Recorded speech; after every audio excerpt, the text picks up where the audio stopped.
Welcome back. You got Will and Iman here from the Block Runner MetaZone, Rovi, and MScribe. And today, apparently, you can compute anything on Bitcoin. Anything? Anything. Anything. Are you sure about that? That's what this white document looks and says. Wow, white document. That's a good name for it. The white doc? The white doc, not the white paper. Because we've seen enough of those, right? So Yeah. a new white doc has been dropped. It's, everybody's taking pause, right? Yeah, it's interesting. Interesting timing, too, because there's a whole Bitcoin conference coming up, and everybody's kind of like, trying to get their messaging out and about. Yeah, that Amsterdam conference. Apparently, Robin Linus is going to be speaking at that event. First time I've heard of him, but now he's like the newest celebrity in the ordinal space, right? Yeah, BitVM. That is the first time I also hear of him. And apparently, he's the CEO of Zero Sync, which is like a... What is that? They're working on bringing... Stark proofs for Bitcoin. There you go. So we're talking about roll-up technology here. And if you aren't familiar with that, literally watch any L2 video we've ever done in the past, whether it's on Ethereum or Bitcoin. Optimistic roll-ups and ZK roll-ups. Yeah, zero knowledge. So this is a core, obviously, infrastructure component that's being developed, I guess, on all fronts, right? Doesn't necessarily, it's not native to Bitcoin or anything like that, or Ordinals. It's just like a infrastructure blockchain thing. Yeah. Right. How do we make? How do we scale? Yeah. How do we scale? How do we improve efficiencies across the board and still maintain some semblance of maintaining that ethos of decentralization? Yeah. So it's tough, right? Yeah. But yeah. Here we are. So Robin Linus, he drops this October 9th. That was yesterday. Any computable function can be verified on Bitcoin. So let's kind of go deep in here. So those are very critical words, like verified on Bitcoin, not necessarily executed on Bitcoin, right? You're a huge proponent on functionality, right? Yeah, the last month has been all about like we're making progress with BRC20s, and we got Benny and Track, and implementing Tap, which gives like some sort of introduction of new variability of new functions, right? Yeah. At least it's possible. And then we have the BRC20 for industry formation around leveraging stacks. Yeah. And just figuring out a way to add more functionality that way. Swapping through modules and such. It was like, hey, we're making progress. And then all of a sudden we backtrack to runes, which the focus of the discussion is more like reducing the footprint of these UTXO transactions overall. And the discussion was pulled away from how do we make this token environment more robust and functional? Right. That's what I'm interested in, because you can't build anything good without that, right? That's right. So now, when we hear, so this thing's called BitVM. So it's like a Bitcoin virtual machine-esque. So we've already heard that before. Remember BVM from the Boss Oshi team? Yeah. So, this is not a new thing. This has been in discussion for a while. No, also Ethereum virtual machine. And we have, a bunch of these concepts, before. But now it's happening on Bitcoin. On Bitcoin? Close enough. Bitcoin. Close to Bitcoin. Yeah, so you say that because of what this breaks down to. But I guess, after we deep dive a little bit on this, let's come to our own personal conclusions of, I guess, is this should we all be as enthused about this or not? Is this going to be the future of? I guess that's another interesting thing, is that it seems like a lot of people got to read this way before we did. Feels like it, because there's comments and deep dive analyses prepared ahead of time. I don't know. It's interesting how these things kind of unveil, and then just an orchestra of backing. Yeah, typically. It just means that we're on the outside, man. Whatever it is. Yeah. So let's get on the inside. So what is it, dude? Explain to me, because... All right, so here we go. BitVM is a computing paradigm to express Turing-complete Bitcoin contracts. So if you don't know what Turing-complete means, is if, let's say you develop a language and you determine, and you say it's Turing-complete, all you're saying is that this language can do anything another language can do. So any computation that another computer can do, you can do it with these Bitcoin contracts. Okay. So theoretically, that means you could literally do anything. Run a game engine. You can, I'm not saying efficiently. I'm just saying you can do it. Yeah. Even though it might take a year or something. Yeah, exactly. For a fucking something to go through. Just to render a box. but it can be done. Yeah. Given enough time and space and like resources. That's energy. Right. Okay, that's cool. So this requires no changes. The most important thing here is it requires no changes to the network's consensus rules. Rather than executing computations on Bitcoin, they're merely verified, similar to optimistic rollups. A prover makes a claim that a given function evaluates for some particular inputs to some specific output.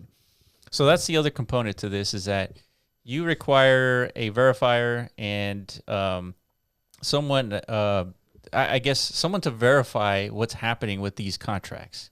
And if you are caught, cheating or something, then you lose the Bitcoin that you kind of like stake in order to leverage these contracts. So it's a way. Okay, so it already sounds eerily similar to like oracles, right? Right. Yeah. If that claim is false, then the verifier can perform a succinct fraud proof and punish the prover. Using this mechanism, any computable function can be verified on Bitcoin.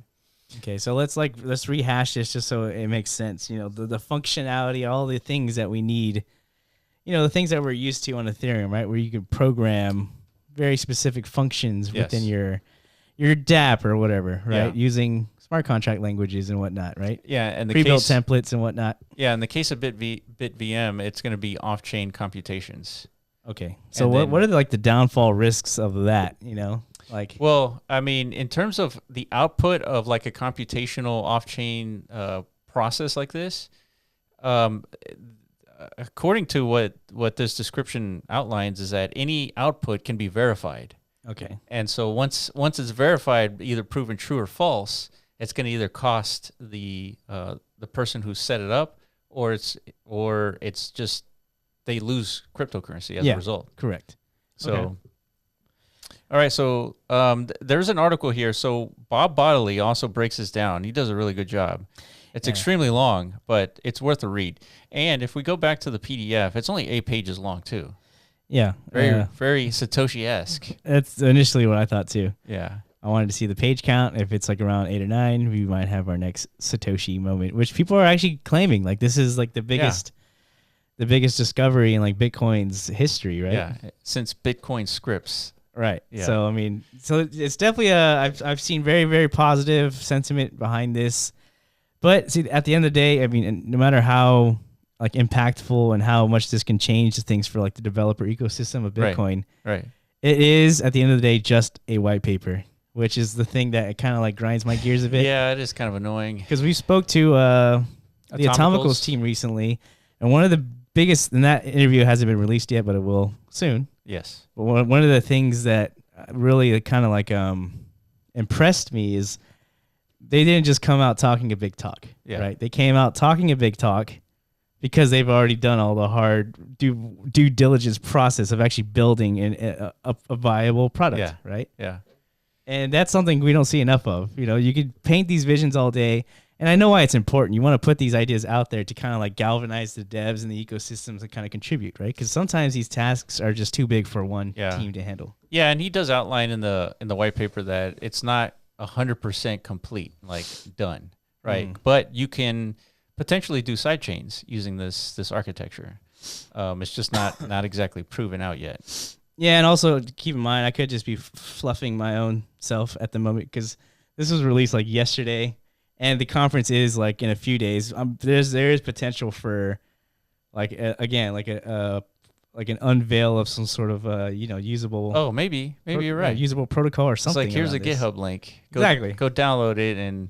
Yeah, because these guys are not nobodies, right? If you do some background on, I guess, what they've already done, they're first ones to deploy, what is it, Starkware? Yeah. Technology on Bitcoin, so they're definitely no schmucks. I can tell you that much. Right.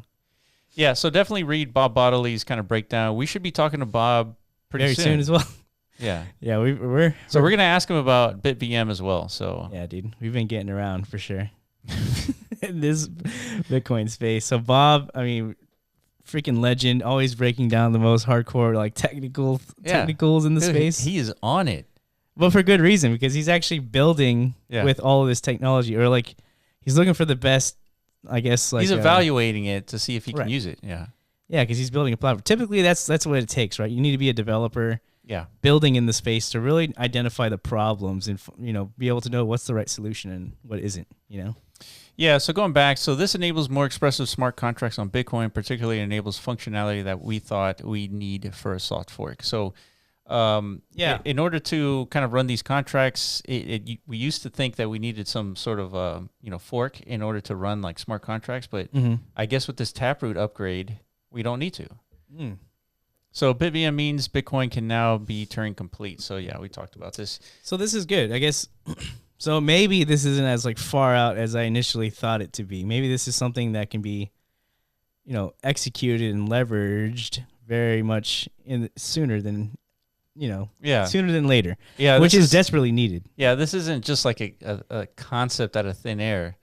Yeah, there's applicability here, and we don't have to wait for like an upgrade to the core consensus model, which is the biggest takeaway. I think it just needs to be, I guess, deployed and activated, right? And now we can start building some DeFi around it. Yeah. So there's some criticism. So Blockstream CEO Adam Back said people were getting overly excited about BitVM, adding that it could run into pragmatic scalability limits.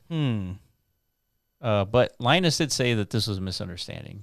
All right, man. He's out there defending his cause, dude, as you should. I just find it weird that we're just barely reading about this, and like Adam Back is just like, don't get too excited over this. Well, keep in mind, these are like the hardcore deep Bitcoin heads, right? Like they know, they've been around.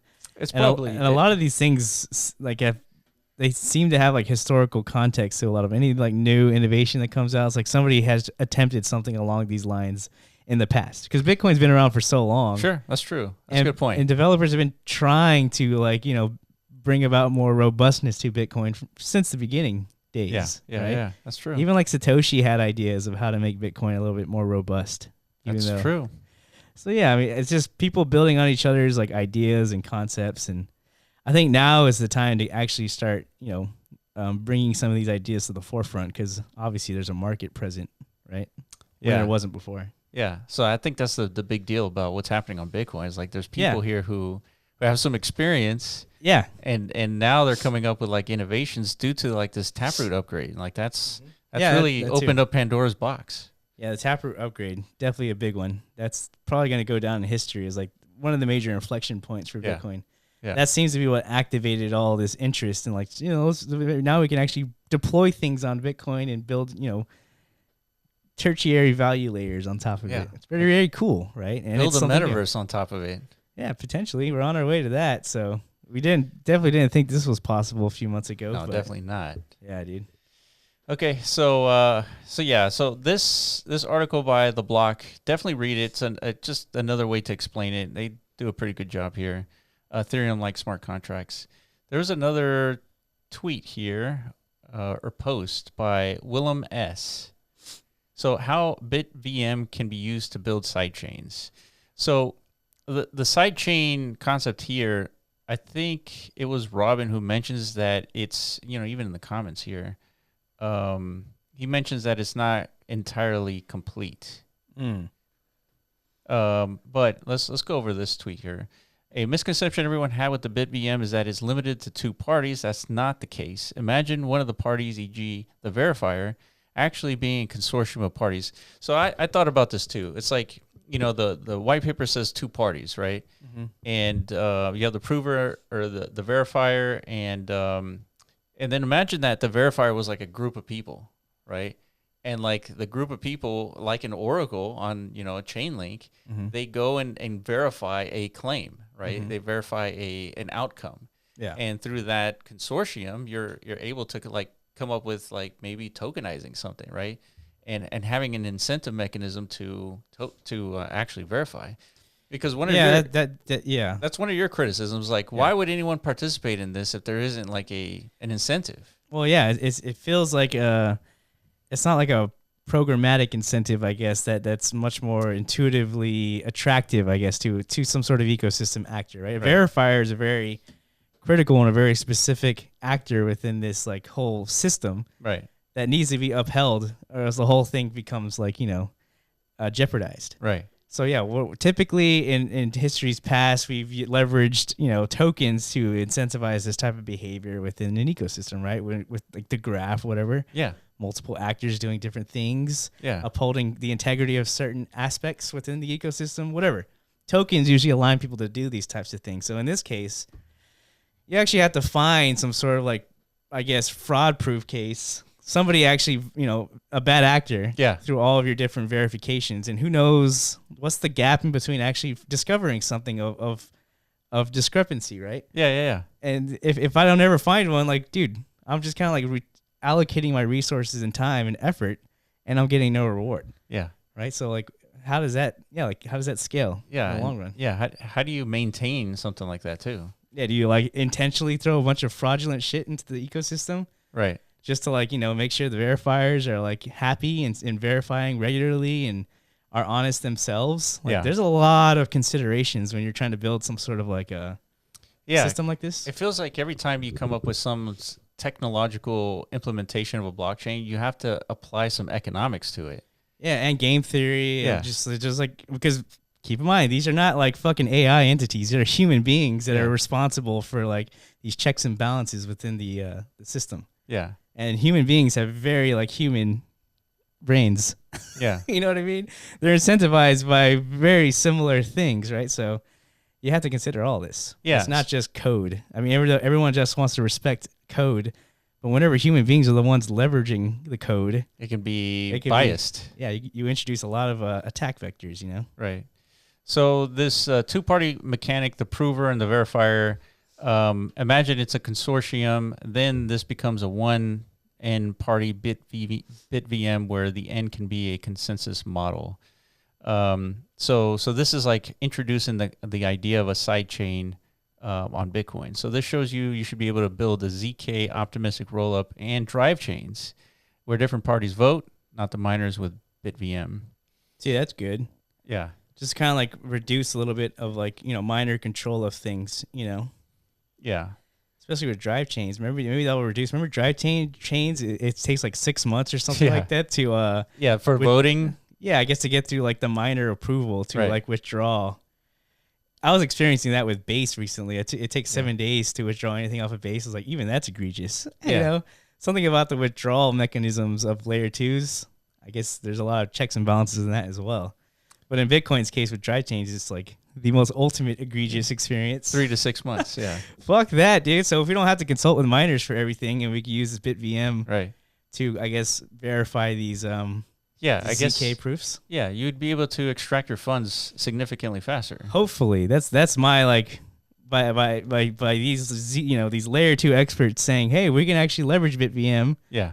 To build out these sidechain, ecosystem. I'm hoping at the end of that tunnel is like, we don't have to wait 6 months. Yeah. You know what I mean? Yeah. Because that's a non-starter. If we're gonna expect Bitcoin to ever go anywhere, I can't pitch to my ma and my pa and my grandpappy and my grandmommy that like, dude, have fun playing around this Bitcoin space, but you're not gonna get anything back for 6 months. Never gonna happen. Yeah. Sorry. Yeah, I totally agree. Yeah. And not until we fix that, I don't see this like, being a thing, like from a retail perspective. Agreed.